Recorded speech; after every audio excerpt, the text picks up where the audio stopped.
The overall goal of this procedure is to prepare and employ electrochemical DNA sensors. This is accomplished by first reducing the probe DNA, and then cleaning the gold electrodes upon which the sensors are built. The next step of the procedure is to deposit a thiol-on-gold self-assembled monolayer containing the probe DNA onto the gold electrodes. Then the surface of the gold electrode is backfilled with mercaptohexanol in order to ensure a complete, well-formed monolayer is created.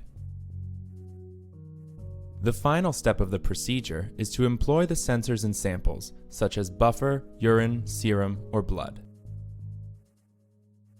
Ultimately, results can be obtained that show analyte concentrations through changes in the peak current of square wave or alternating current voltammograms. This technique has wide-ranging implications in molecular diagnostics because these sensors can detect many different biomarkers and drug molecules directly in urine or serum.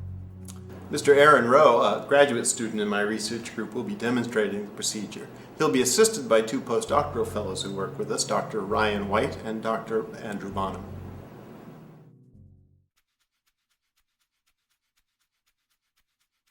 To begin, purchase the relevant probe DNA from a custom oligonucleotide synthesis company.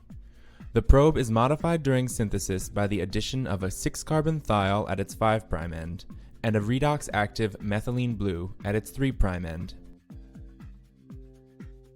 Dissolve the probe DNA to yield a solution with a visible blue tint arising from the methylene blue moiety. Verify its concentration by measuring its absorbance at